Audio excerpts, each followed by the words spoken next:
Olá pessoal, tudo bem? Bom, hoje eu vou tentar falar para vocês um pouquinho sobre os impactos, ou pelo menos os principais impactos que ocorreram, né, com as ideias da Emília Ferreiro, que ela trouxe através dos estudos da psicogênese da língua escrita e que impactaram diretamente no processo de alfabetização. Então, assim, o projeto ou a pesquisa que ela fez, na verdade, procurou investigar como as crianças aprendiam a ler e a escrever. Ela não tinha a intenção, no primeiro momento, de fazer nenhuma metodologia ou de propor nenhuma metodologia de alfabetização. Mas, obviamente, os seus estudos promoveram, né, para os estudiosos da educação, abriram muitas possibilidades de se alfabetizar de uma forma diferenciada. Então, as principais mudanças que isso trouxe, né, primeira coisa, começou a se chamar novas metodologias ou novas ideias de alfabetização diferentes dos métodos globais e fônicos que a gente tinha até meados dos anos 80, começou a se chamar isso de construtivismo, né? Não que fosse uma palavra ou um nome novo, né, meados dessa década, até porque as ideias construtivistas elas nascem lá com o Jean Piaget há mais tempo e elas englobam outras questões além da alfabetização, tá certo? Mas, de qualquer maneira, a gente pode dizer que trouxe, né, essa ideia de construtivismo para dentro da alfabetização, e aí, inclusive, gerou até uma polêmica muito forte aqui no Brasil, e não só no Brasil, em outros países também, onde os professores se dividiram, né? Ah, essas ideias não são boas ou são boas, né? Ah, mas não tem uma metodologia, e algumas pessoas também trouxeram muitos equívocos em relação ao construtivismo na alfabetização, deixando com que as coisas corressem, vamos dizer assim, muito frouxas ou espontaneamente, e no fim das contas o resultado não foi nada bom. Então a gente também tem que ponderar aí o que de fato, né, as ideias trouxeram, a questão científica trouxe, mas o que de fato aconteceu na sala de aula, aí já é uma outra história que eu vou deixar para falar no outro dia, né? Então o que eu vou falar hoje são sobre as ideias científicas que a Emília Ferreira trouxe com a sua pesquisa e as portas, os caminhos que ela abriu para a alfabetização. Bom, a primeira coisa que eu acho que é fundamental, que mudou, ou que se forçou uma mudança, é a questão de olhar não mais como eu ensino a criança. Então, até então, né, se discutia muito se o método A, B, C ou D era melhor do que o outro, aquela coisa toda. E a Emília traz a ideia de que, olha, não é a questão aqui que está em jogo não é o como eu ensino, mas e sim como a criança aprende. Então, ela mostrou através da psicogênese como a criança aprende. Bom, isso que foi a questão central das ideias dela. Então, ao mostrar que a criança cria hipóteses sobre a escrita, né, conforme a gente já conhece aí, as hipóteses pré-silábica, silábica, alfabética, enfim, isso abriu um leque para outras possibilidades. E aí vieram pessoas de né, outros pensadores, outros estudiosos que vão de alguma maneira, trazer ideias de como utilizar essa constatação da Emília Ferreira em relação à aprendizagem das crianças. Bom, então esse é um dos principais focos de mudança do pensamento de como a gente pode ensinar a criança a partir do momento que eu sei como ela aprende. Veja, se eu sei que ela aprende de determinada maneira, eu vou saber que esse método ou aquele método, ou parte desse método ou parte daquele método, de repente não é tão adequado assim. E eu preciso fazer as adequações, tá certo? Então, isso provocou realmente uma mudança bem significativa.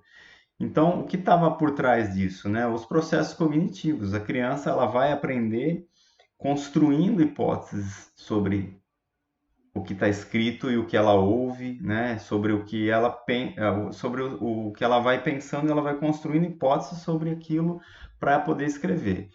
Em nenhum momento ninguém disse, né, ou foi dito que não é necessário a criança fazer a relação fonema-grafema, ou seja, do som, né, das palavras e do como se escreve ou como se grafa essas palavras, tá? Essa relação muitas vezes foi entendida equivocadamente e abolida por alguns professores nas suas práticas de alfabetização, o que vai com certeza dificultar demais o processo. Não dá para separar uma coisa da outra.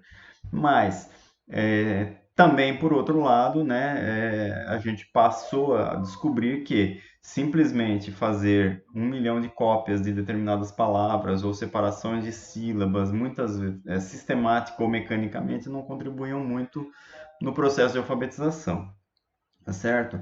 Então a mudança de foco ela vai estar em cima disso. E aí entra uma coisa fundamental com essas ideias construtivistas, que depois até, né, outras ideias que não tão construtivistas, mas que trazem métodos mais próximos daquele chamado método global, que é aquela cartilha Caminho Suave, que muitos de vocês conhecem, também vão acabar, né, alguns autores, né, de cartilhas vão acabar propondo também que é a ideia do letramento.